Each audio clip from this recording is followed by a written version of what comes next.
নমস্কার, হকগোলে কেমন আছেন? আবার পড়ছে একটা ঝকঝকে তকতকে ব্লগ লয়ে আপনাদের নিকট। হকগোলে আমারে কয় ডেলি ব্লগ করো, ডেলি ব্লগ করো, কিন্তু লাইফে কিছু ডেলি হয়ই না। তো ডেলি কি ব্লগ করব? না কারো টিফিন প্যাক করি, না কাউরে ভ্যাকসিন দিতে নিয়ে যাই। আমার এই ঝাড়ুর মতো চুল দেখলে মনে হয় কুমড়ো ফুল। তো হেইডারে ফিডিং ফাটাং করণের লিগা যাইতেছিলাম স্যালনে যাওয়ানের লিগা বইছিলাম অটোতে। ধারে বসলে অটোতে মালা চড়তে পারে ফটোতে। তো পৌঁছায় গেছিলাম স্যালনে। যেই স্যালনে কইলো একটু বয়েন, ভাবনা চিন্তা করি চুলটা কাটুম কিনা। তারপরে দেখুন ওরা আমার চুলগুলি ধুয়ায় দিতেছে পরম যত্নে মমতায়। আমার দেখা মনে হইতেছে ডেড বডি, কিন্তু ডেড বডি নয়। যাই হোক, আমি বাচ্চা রয়েছি। বাই দ্য ওয়ে, এই স্যালনটা হইতাছে সোদপুরে। এটার নাম হইতাছে দ্য গ্র্যাভিটি। কয়দিন পরেই একটা ইনভিটেশন আছে, তাই লিগা আইছিলাম স্যালনে। এরপর চুলটারে ধুয়ে পুছে ধোয়া পাকলা করে আমারে কইলো বইতে।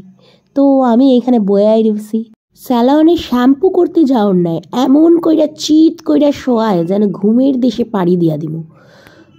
শুয়ে শুয়ে মনে হইতেছিল এখন আমি কি করব। তো কি করব যখন মাথায় আসছিল না, তখন আমি ভাবতাছিলাম কি ভাবুম। তো যাই হোক, কিছু ভাইবা না পাইয়া এই স্যালনের ভিডিও কইরা নিলাম। তো স্যালনের ভিডিও করণের পরও আমারে শুয়াই রাখছে। আমার এই ফোন দিয়ে আর উঠাইতেছেই না। আমার মনে হইতেছিল ঘুমের দেশ দিয়ে আমারে চাঁদের দেশে পাঠায় দিবে। চাঁদের দেশে পাঠানোর লিগা মহাকাশ যান নিয়ে আইবে, সেই জন্য আমারে শোয়ায় রাখছিল। ফাইনালি আমার চুলটারে ধোয়া পাকলা কইরা এইখানে নিয়ে গিয়া বসায় দিছিল। বসায় দিয়ে আবার চিরুনি কুইজ্জা পাইতেছিল না, যেইটা দিয়ে আমার এই কুমড়ো ফুলের মতো চুলরে সোজা করবে। যাই হোক, তো ফাইনালি চিরুনি কুইজ্জা পায়া গেছে। তো চিরুনি কুইজ্জা পায়া এইখানে চিরুনি দিয়া চুলগুলির আশ্রাইতে ছিল। আর চিরুনি দেওয়া চুল আশ্রানোর পরেই এইখানে আমার চুলগুলিরে হেয়ার ড্রায়ার দিয়ে শুকাইতেছিল, মানে কুমড়ো ফুলরে ফ্রাই করতেছিল, ওই মানে ড্রাই করতেছিল। তো ফ্রাই ড্রাই করণের সময় আমার আবার ঘুমায় পড়ছিল। চুল তো এরম করতে থাকলে ঘুম তো একদম মানে মাথার ওপর নাচতে থাকে। তো আবার আমার ঘুমের দেশে বা চাঁদের দেশে পাঠানোর প্ল্যান করতেছিল, কিন্তু আমি তো যাবো না, আমি তো ভিডিও করুম, তাই আমি ভিডিও করতেছিলাম। তারপর আমার চুলটার এরম ক্লিপ দিয়া বাইন্ধা দিছে। মনে হইতেছে আমি 2 বছরের পোলাপান। এই ভাই মাথার উপরে একটা টিলা তৈরি করছে। তো হেইডা হইতাছে চুলের টিলা।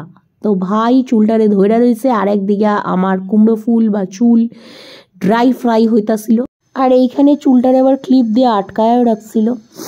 যাই হোক, তো এই চুল আটকাইয়া ক্লিপ দিয়া আর চুলে ড্রাই ফ্রাই করা তো শেষই হইতেছিল না, আর পাশের ভাইয়েরও ঘুম পাওয়া যাইতেছিল। কি করা যাবে, কিছু করার নাই। তারপরে ফাইনালি ক্লিপ খুইল্লা দিয়া টিলারে কইরা দিল ঢিলা, অর্থাৎ ক্লিপ খুইল্লা দিল। হা হা হা, এইবার আমি কাটবো। কিন্তু কাটতে গিয়াও আবার সেই ড্রাই ফ্রাই করা আরম্ভ করে দিল। ড্রাই ফ্রাই করো না, এদের শেষই হইতেছে না। চুল কাটনের আগে শেষবারের মতো চুলটারে ড্রাই ফ্রাই কইরা দিল, আর এইটাই ছিল শেষ অন্তিম চুল। তারপরে চুল কাটার পরে নিজের চুলটার একটু দেখা নিলাম আগেও পরে। সত্যিই এখন মানুষ লাগতেছে। যাই হোক, মানুষ আগে সত্যিই বন মানুষ ছিল। তারপরে বাইরে হয়ে পড়লাম আরেক জায়গায় যাওয়ানের লিগা। তো সেই লিগা এই দ্য গ্র্যাভিটি স্যালনের সামনে দাঁড়াইছিলাম অটোর লিগা, কারণ এখন আমি যামু হইতাছে কলকাতার বিখ্যাত এক ডিজাইনারের শপে।